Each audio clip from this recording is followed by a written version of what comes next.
Colectivo Nuestra Milpa presenta Coyot, el podcast de las 400 voces.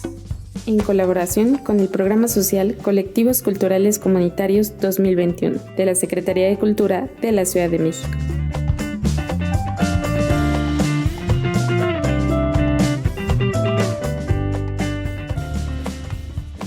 Hola, ¿qué tal?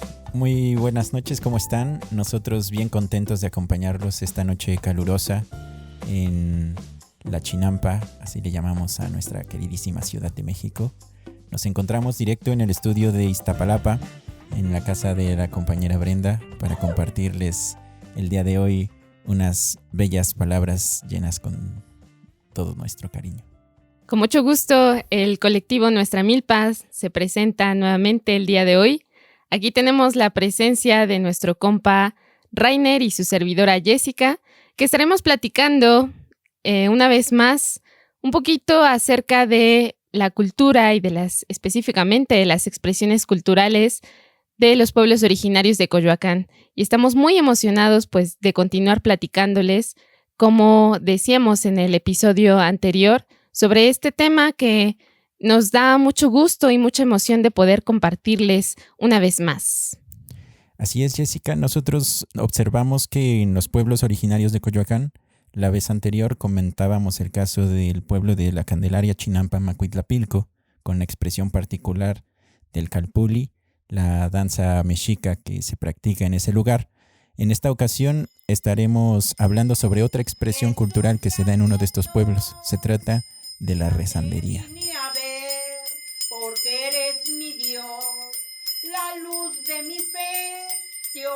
En esta segunda parte, pues hablaremos de esta expresión cultural que es bastante interesante y que también nos muestra una definición de las entidades culturales que resisten a estos procesos de adaptación que ya platicábamos en la primera parte del episodio. En este caso, pues tendremos el gusto de presentar una entrevista realizada con una rezandera del pueblo de Los Reyes y que nos va a compartir un poco sobre cuál es la significación de esta actividad, qué es lo que realizan en el pueblo de Los Reyes, cuál es su quehacer diario y cuáles son los retos que conlleva la realización de esta actividad bastante peculiar y que esperemos que les cause también interés la realización de esta actividad. Muy bien, primero hay que entender de lo que se tratan las figuras de las rezanderas y sus funciones ante la comunidad, ¿no? En el caso del pueblo de los Reyes Huitlilac, la mayoría de las personas que rezan son mujeres ya mayores de edad. Ellas, a partir de su práctica, ejercen hacen un ejercicio con un contenido pues evidentemente religioso, ¿no? Y con una carga cultural y tradicional, además de espiritual, bastante fuerte.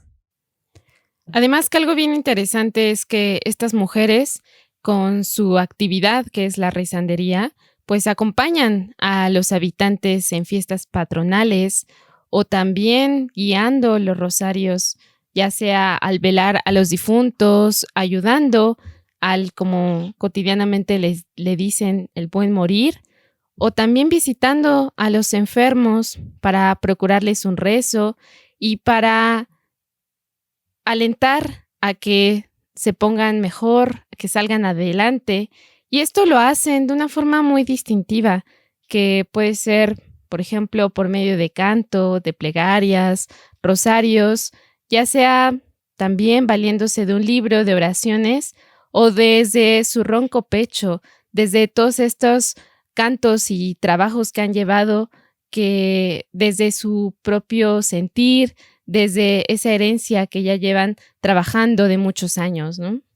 Sí, a mí me da mucha curiosidad pensar que para ser rezandera se necesita una voz fuerte, ¿no? Es decir, una voz que cuando los compañeros, los vecinos del pueblo la escuchan, la reconocen, ¿no? Partiendo de ahí. Entonces, vamos a ver un poco más adelante, escuchando a la señora Rosita, quien nos va a compartir algo de su experiencia rezando en el pueblo de los Reyes Huitlilac, y nos vamos a dar cuenta de ello, ¿no? Muy bien, Rainer, pues ¿qué te parece si vamos a escuchar el testimonio de la señora Rosita? Ándale, va. Es un grito en la tarde, madre guíame, y a tu lado feliz andaré. No podemos caminar con hambre bajo el sol. Yo tengo 76 años. Yo desde niña veía como mi abuelita en la mañana tomaba su librito de oración y ahí los tengo, y rezaba y prendía una vela. Uno se acercaba para ver qué hacía. Desde allí es una maestra de la oración de Jesús y el amor y la fe, nada más. Y pues bien, tal cual lo vimos cuando hablábamos sobre la tradición oral, parece que este oficio, esta práctica tan significativa para los pueblos, para la vida comunitaria en un pueblo originario de la Ciudad de México, se hereda de voz en voz. Uno lo aprende de su madre, de sus abuelos, y a su vez se lo enseña a sus hijos. Y lo más interesante aquí es que para ellas suele tener un peso y un significado tan importante como la vida misma. Fíjate que abarca mucho de rezanderas, porque eso, fíjate, te voy a decir una cosa, les llaman así, pero algunas no te piden nada, sino es el amor a Dios y el respeto a Él y a la comunidad, y para quien se está pidiendo y para quien se está orando. Es una alegría de las familias, una fiesta, estar unidos en oración. La campana significa júbilo, alegría. El incienso, limpiar y purificar y alabar a Dios con el incienso. Cuando está expuesto el Santísimo Sacramento del altar, cuando se reciben imágenes en las casas, purificar el lugar, que se sienta la presencia de Dios, y también los que llegan a donde nos abren las puertas para el rezo y la bendición y el consuelo y el alivio y el dolor de las personas que traen algún dolor, una enfermedad, una necesidad. Y bueno, pues como acabamos de escuchar en el testimonio de doña Rosita, pues esta costumbre religiosa es entendida como un rito que se da desde el espacio público, es decir, desde la calle.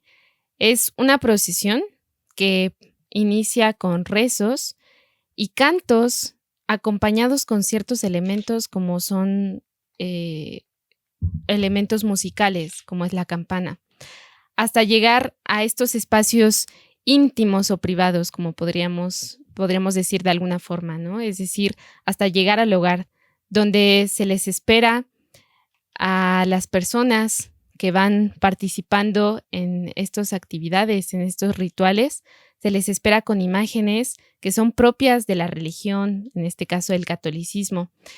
Y solo a partir de ese momento es que se da pie al rosario, mismo que las rezanderas guían y mantienen a flor de piel esas emociones espirituales que experimentan todos los que están presentes en esa ceremonia, que tiene un gran significado, no solamente para quienes guían, en este caso son las mujeres rezanderas, sino también para quienes hacen parte de ese ritual y le dan un significado y un simbolismo bien particular, ¿no? Qué curioso, Jessica, ahora que mencionas la cuestión la cuestión ritual, me imagino todos estos elementos que cumplen esta función de generar el aura espectral o espiritual, como lo mencionan, ¿no? Tales como las propias campanas que ya se han comentado, pero a su vez del incienso o el copal que acompañan estas ceremonias, estos rituales que nos brindan a los presentes o a quienes lo presenciamos y participamos en esos actos de una vibra demasiado particular, ¿no? Nos ponen en el momento, en el aquí y en el ahora del rezo.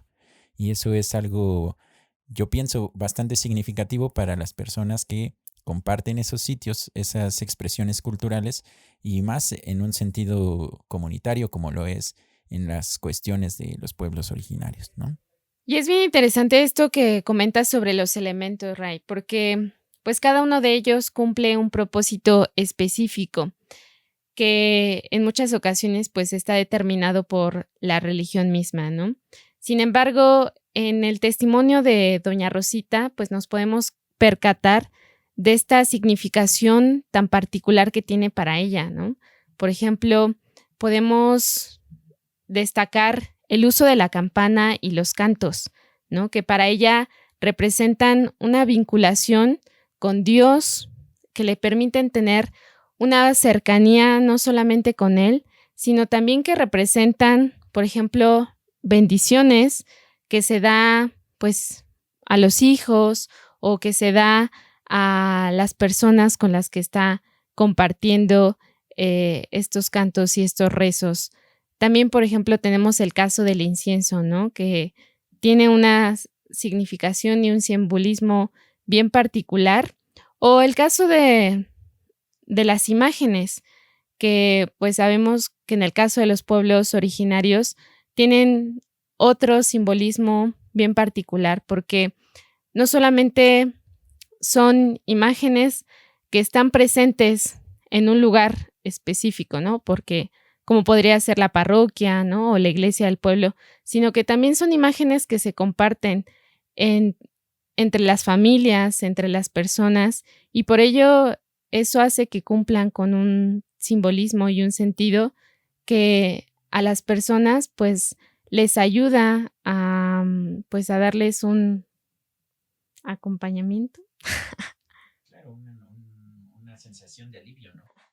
Claro, una sensación de alivio, ¿no? Cuando se las comparten, es decir, una persona que se preocupa por ti te comparte una imagen de la Virgen y en palabras, ¿cómo decirlo?, entre líneas, te dice además que justo eso, que se preocupa por ti, ¿no? Que te acompaña en tu dolor, en tu sufrimiento y procura o espera que encuentres alivio pronto, ¿no? Asimismo, se me ocurre pensar que más allá del contenido religioso que implica estas prácticas, pues tienen bastantes símbolos y significaciones para la vida cotidiana de las comunidades que estamos abordando, ¿no? Hablemos, por ejemplo, del caso de los velorios, los rezos que se organizan alrededor de un velorio o en las fiestas patronales de cada pueblo. El hecho de que nos congreguemos para acompañar el sufrimiento de una familia ante el evento de el deceso de algún personaje particular y que ante ese deceso se convoquen todas las personas del pueblo, pues ya tiene una significación especial para la propia vida comunitaria del lugar, ¿no? Es decir, refleja símbolos de reciprocidad y de acompañamiento que se dan en esa comunidad y que no van a dejar de caer a la familia sola, ¿no? Sino que se les va a acompañar. Y en ese caso, la función de los rezanderos, de las personas que rezan, que particularmente recae mucho en las mujeres, pues aterriza en una cuestión bastante fuerte, ¿no? Es decir, que se convierten en un referente de las uniones comunitarias, ¿no? Que ante eventos serios, como lo puede ser la muerte de alguien de la comunidad, sabes que van a estar ahí, ¿no? Y que te van a acompañar en el dolor. La cuestión de los 9 días en los que se acompañan a las familias en el rosario, en el novenario, pues es ese decirle a los miembros de la comunidad, estamos aquí para ustedes, ¿no? Y se sabe que cuando alguien más muere, la misma familia va a estar ahí para... Sí, claro, para y es, ¿no? Creo que aquí sí es bien importante que logremos identificar y marcar esta distinción entre cómo llevan los pueblos originarios su tradición, cómo llevan estas prácticas religiosas que los vinculan de manera mucho más cercana con las personas, habitantes originarios de los pueblos, de estos pueblos, ¿no? Es decir, aquí podemos denotar estos lazos que muchas veces son invisibilizados, pero que persisten entre las familias, entre las personas, que no es lo mismo, ¿no? Que si nosotros pensáramos cómo es que nosotros llevamos nuestras relaciones, por ejemplo, en nuestra colonia, en nuestra vecindad, pues claro que son bien distintas a como las llevan en los pueblos originarios, ¿no? Porque como estamos destacando aquí, pues hay un vínculo que sí es religioso, pero que también es cultural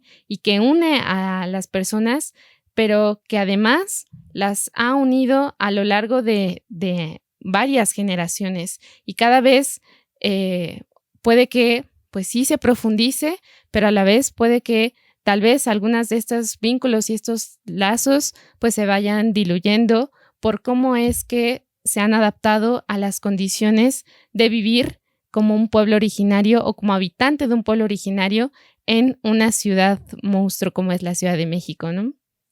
Así es, se me ocurre además que en el medio, cuando estás en el... Ya nos fuimos con el ejemplo de los rosarios ante los velorios, ¿no? En estos novenarios en los que la figura de las rezanderas pues es principal porque lleva todo o dirige todo el ritual, ¿no? Y se centra mucho en esta persona, en su facultad, en su simpatía en su experiencia para dar los rezos en su propia voz, ¿no? Que se identifica entre los miembros del pueblo. Pero más allá de lo religioso, mientras está en ese acompañamiento, se intercambian además otro tipo de experiencias, ¿no? Es decir, intercambiando el atole, que los tamales en el velorio, pues se comparten a sí mismo la plática, ¿no? Y así la comunidad se puede ir enterando de cómo te está yendo en el trabajo, a la familia, si es que necesitan algo, si tras la muerte de esta persona se llega a tener un hueco en la familia, ya no solo se diga en términos anímicos o emocionales, sino incluso financieros, ¿no? Y que la comunidad procura ver la manera de atenderlos, ¿no? De no dejar a la familia quebrarse en ese sentido. Y bueno, pues creo que con esto que comenta Ray, pues daríamos apertura a escuchar pues un poquito de música y también otro testimonio, dando continuidad a otro testimonio de doña Rosita, pues para escucharla, para darle espacio a su voz y también para pues sacar un poquito más de reflexión en torno a lo que estamos comentando sobre la religión y el vínculo comunitario que se genera a partir de esta práctica, ¿no?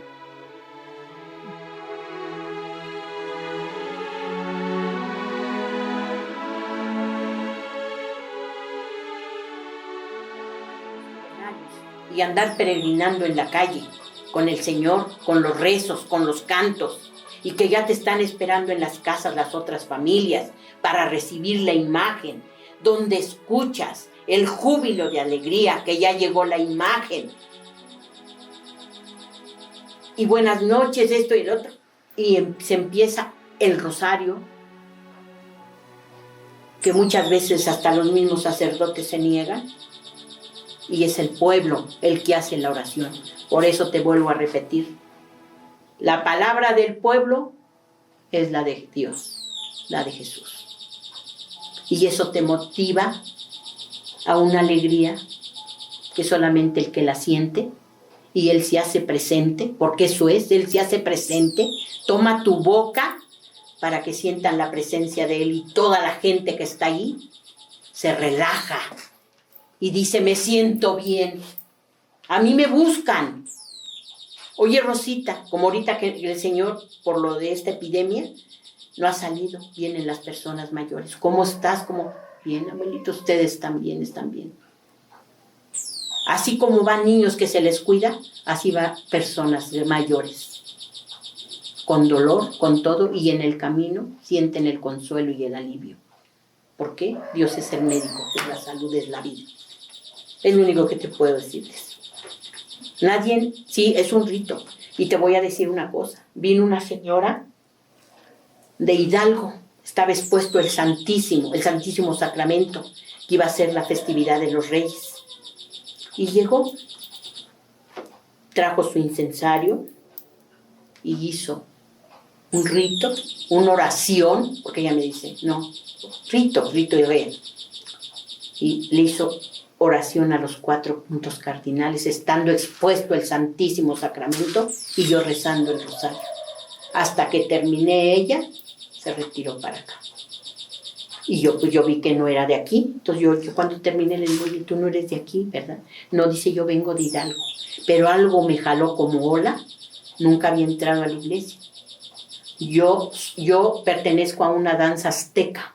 He ido a los Milagros, a la Candelaria, y creo que alguna vez vine aquí, pero no entré. Pero una ola me llamó y lo hice. Mi hermana y mi mamá viven aquí en Santo Domingo. Digo, qué bueno, le digo. Es que lo sentí. Ve qué cosa tan hermosa y tan bella. Vienen hasta de Oaxaca.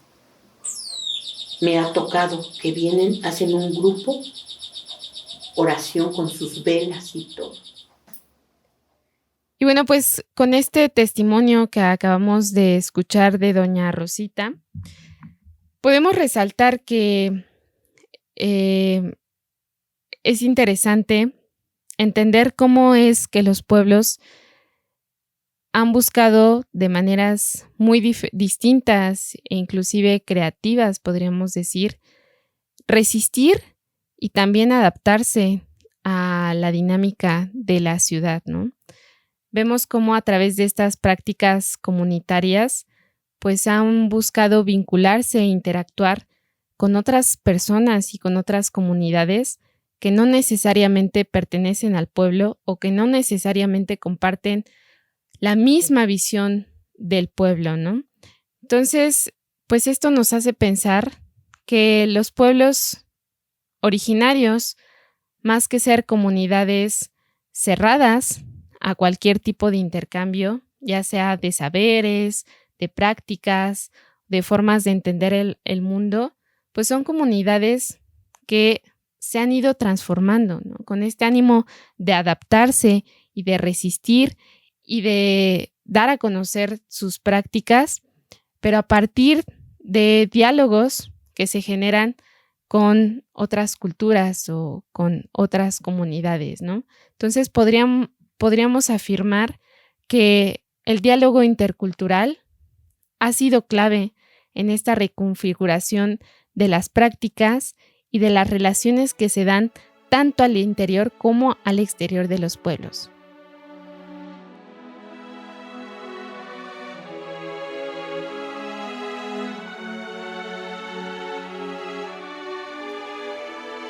En la década de los 60, el amplio crecimiento experimentado por la Ciudad de México motivó a muchas familias del resto de la República a migrar hacia este núcleo urbano en búsqueda de oportunidades laborales. Habiéndose saturado los barrios tradicionales del centro de la capital, la mancha metropolitana se propagó hacia la periferia, desbordando las atribuciones del gobierno local. En relación a este fenómeno migratorio, se han levantado muchas narraciones. De entre estas, la que predomina en el ámbito institucional y entre algunos vecinos de la ciudad es aquella en torno a la invasión. Se ha hablado de una invasión de los Pedregales, constituyendo nuevas colonias como el barrio de Santo Domingo, la colonia Jusco, la Ruiz Cortines, entre otras. Sin embargo, queremos cuestionar el uso de tal concepto, ya que marca relaciones abiertas de conflicto y estigmatización hacia los pobladores que arriban localizando sus esperanzas en los nuevos sitios que pretenden habitar. Hay palabras que nos levantan barreras y nos impiden entender o dialogar con el otro, con quien llega reivindicando su derecho a la ciudad, es decir, a habitar y construir el espacio urbano.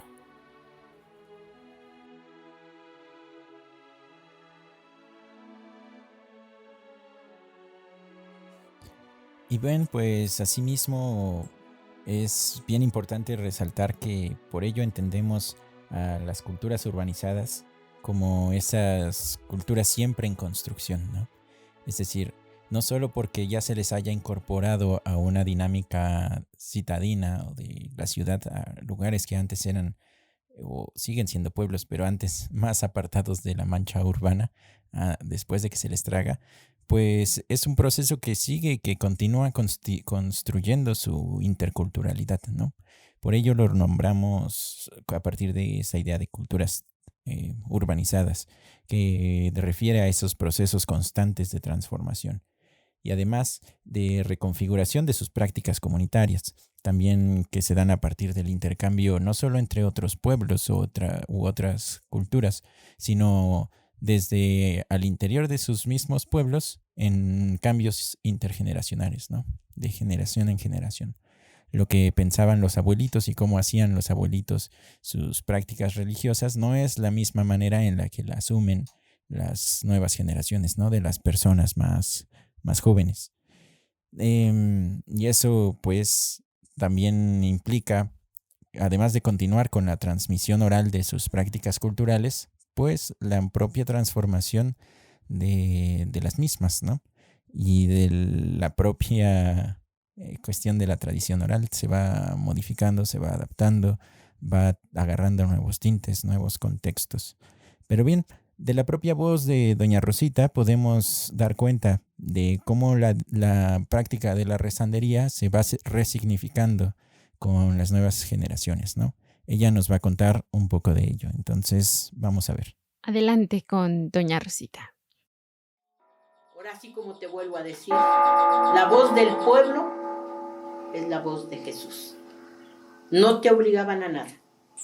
Tú tomabas la mano de tu abuelita que iba a salir, o tu mamá, o tu papá, y vámonos.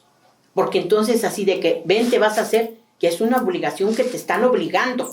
Pero lo bonito es de que sea con gusto y con amor y luz de fe del Señor, de Dios.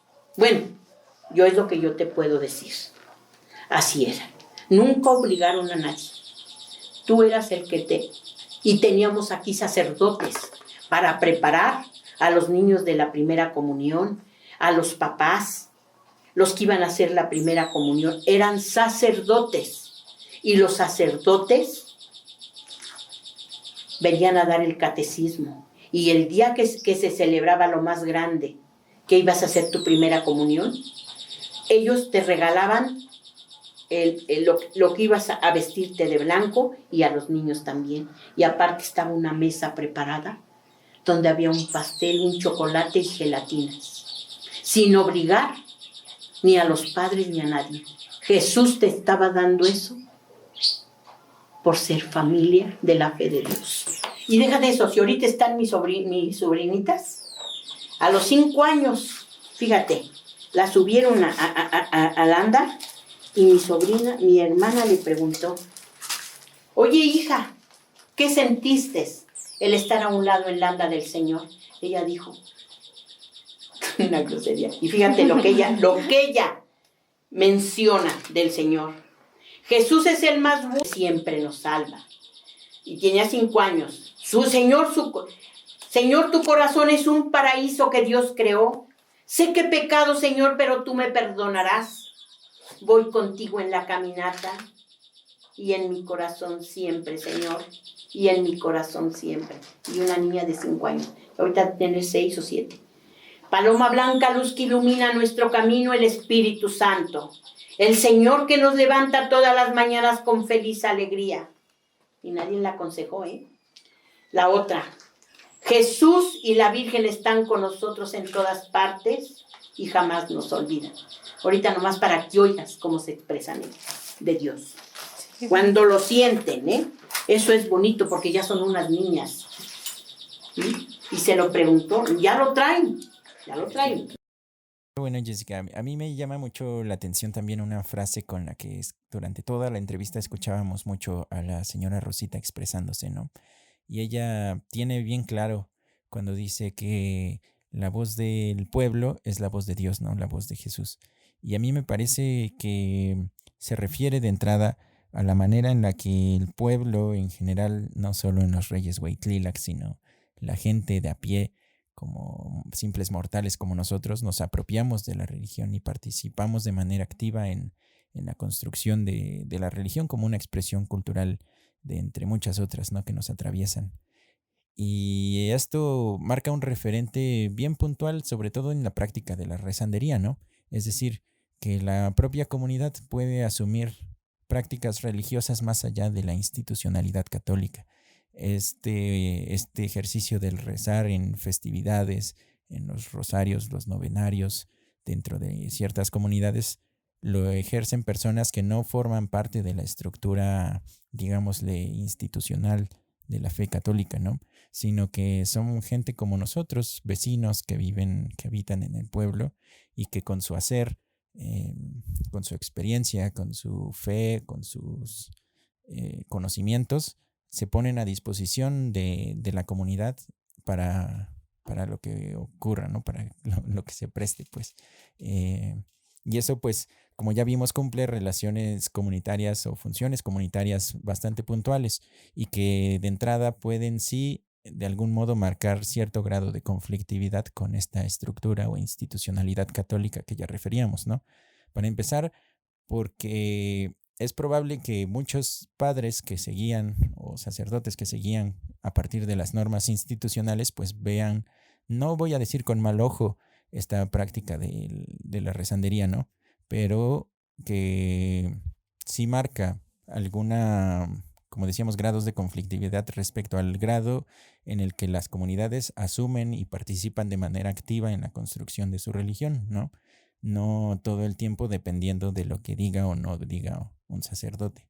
Entonces, vamos a escuchar qué te parece a la señora Rosita, que nos diga qué opina, qué tiene que decir sobre esta cuestión, ¿no?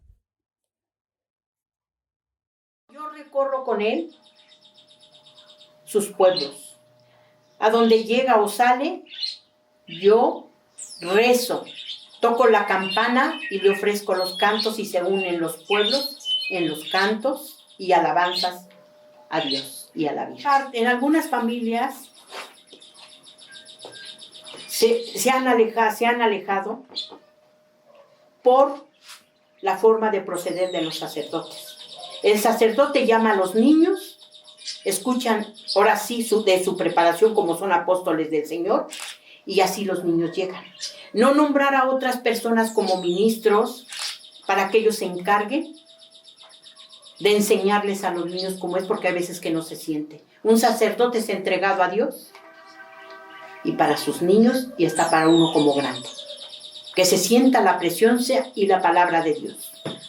Si están viendo la reacción, los niños necesitan de un apóstol del Señor para estar cerca de Dios. Si uno como grande muchas veces se aleja. No estoy en contra de los celulares, ni nada de eso. Todo eso alejado más a los niños y a la gente. Y bueno, pues más allá de pensar en esta conflictividad y en estas tensiones que se generan al interior del pueblo por las relaciones con agentes externos a él, pues es importante destacar cómo estas prácticas, como es el caso de las rezanderías, de la rezandería, pues se llevan en estos ámbitos que posiblemente muchos de nosotros pensaríamos que son ajenos a la realidad de la ciudad, es decir, que no corresponden a este contexto urbano en el cual pues nosotros lo vivimos y lo experimentamos desde una visión quizás mucho más individualista, más accidentada de pronto o más acelerada. Y nos damos cuenta que esta expresión, así como otras expresiones culturales, como es, por ejemplo, la de la danza prehispánica, ¿no?, que se lleva en el pueblo de La Candelaria y que platicábamos en la primera parte de este episodio, pues que nos invitan a reflexionar que hay otras formas de relacionarnos en la ciudad, hay otras formas de dialogar, hay otras formas de habitar este espacio que de pronto pensamos que es un tanto caótico. Entonces, pues aquí a nosotros como colectivo nos parece bien importante resaltar y reconocer que cada una de estas prácticas a su manera nos invitan a dialogar, a reflexionar, a conocer que pues todavía hay una riqueza cultural que pervive en la Ciudad de México, que resiste, que se adapta y que también se transforma a través del diálogo intercomunitario e intergeneracional que pues ya lo fuimos platicando en este podcast. Muchas gracias, Jessica. Qué bonita conclusión. Con eso nos estamos despidiendo el día de hoy. Gracias por acompañarnos en esta emisión más, en esta noche calurosa desde el estudio de Iztapalapa. Les recordamos que en la voz de nuestro clip informativo nos acompañó Brenda Maldonado Pichardo con su hermosa voz. Mi nombre es Rainer Guerrero. Y su servidora por acá, Jessica Fuentes. Buenas noches. De parte del colectivo Nuestra Milpa.